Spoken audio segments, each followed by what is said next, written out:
کل مردانہ قوت کے نام پہ ٹوپی ڈرامے ہو رہے ہیں نا. تو جوان آدمی میں کوئی کمزوری نہیں ہوتی، جب ہوتی ہے تو پھر ہر چیز ہی کمزور ہوتی ہے، ایک ساتھ ہی پوری باڈی کمزور ہوتی ہے انسان کی.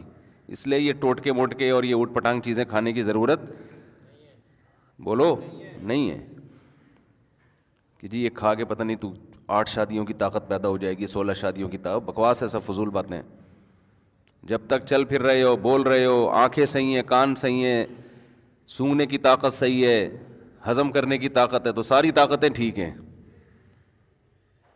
جب کمزور ہو گئے تو ایک ساتھ ہی ہو گئے سارے، سب کچھ ساری کمزوریاں ایک ساتھ ہی پیدا ہوتی ہیں. تو جب تک باقی باڈی ٹھیک ہے تو باقی بھی ٹھیک ہے. الگ سے پتہ نہیں کیا کہ لے کے نسخے کھا رہے ہوتے ہیں، دوائیں کھا کے اپنے آپ کا بیڑا غرق کر رہے ہوتے ہیں. اس میں وہم زیادہ ہے لوگوں کو. اور اللہ نے ہر مسلمان میں 4 کی طاقت رکھی ہوئی ہے معذرت کے ساتھ. اس کے لیے کوئی بہت زیادہ ایکسٹرا کوئی صحت کی ضرورت نہیں ہے. مرد کو اللہ نے عورت سے زیادہ پاورفل بنایا اس معاملے میں. تو مرد ہی کیا ہے جس میں پاور عورت ہی کے برابر ہو. ایک عورت کے لیے ایک مرد کافی ہے، تو ایک مرد کے لیے بھی ایک عورت کافی ہے. تو دونوں میں کوئی فرق ہوا پھر؟ تو آدمی کس بات کا ہے بھائی تو؟ باقی کریں نہ کریں وہ آپ کا ہیڈیک ہے، وہ میں الگ ٹاپک ہے. وہ تو میں پھر سوسائٹی کی جو ضرورت ہے، معاشرے کی ضرورت ہے، بیوہ طلاق یافتہ، وہ تو میں اس پہ بات کرتا رہتا ہوں. لیکن یہ جو آج کل ہے نا کہ کمزوری، یہ ایسے نہیں ہے ایسے جیسے لوگوں نے سمجھ لیا ہے. سب صحت مند ہی ہیں.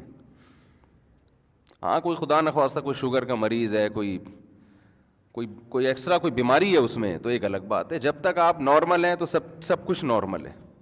اس کے لیے حکیموں کے پاس، جو جعلی حکیم ہوتے ہیں نا، ان کے پاس مت جایا کرو، وہ بیڑا غرق کر دیں گے.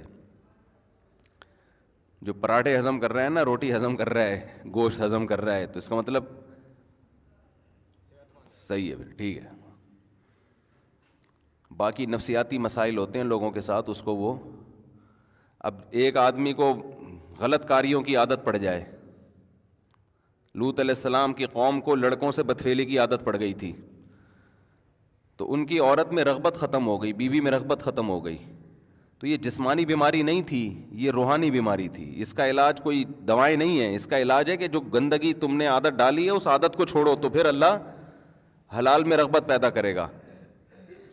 تو جو زانی لوگ ہیں، زنا کرنے والے، بدکاریاں کرنے والے، غیر عورتوں میں دلچسپی لینے والے، ان کی گھریلو لائف بہت خراب ہو جاتی ہے.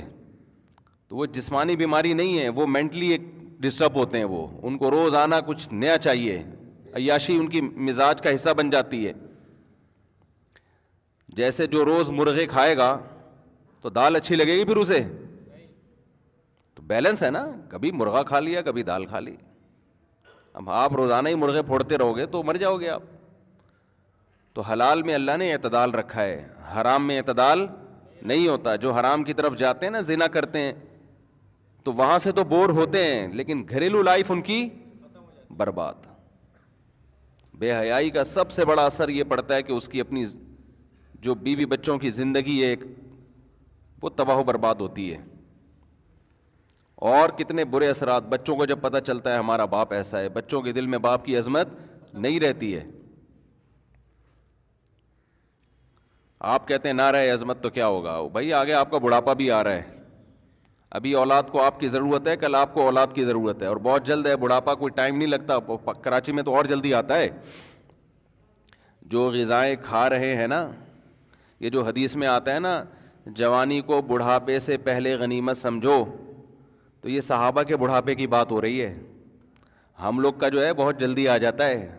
ہمیں تو ابھی سے غنیمت سمجھنا شروع کر دینا چاہیے. دیکھو 63 سال کی عمر میں رسول اللہ صلی اللہ علیہ وسلم کے چند بال سفید تھے، چند بال. صحابہ کہتے ہیں گنے جا سکتے تھے. یہ صحتیں تھیں اس زمانے میں. آج 40 سال کے بعد آدھا سر سفید ہو جاتا ہے. ہوتا ہے کہ نہیں ہوتا؟ 40 سال کے بعد ہی یہاں درد وہاں درد. آج میں صبح اٹھاؤں تو میری گردن ادھر کو مڑ رہی تھی، ادھر مڑ نہیں رہی تھی، بڑی مشکل سے موڑی ہے میں نے. تھوڑا سا تکیہ آڑا ترچھا ہو جائے تو صبح بندہ بھی آڑا ترچھا ہوتا ہے. یہ تو صحتیں آج کل.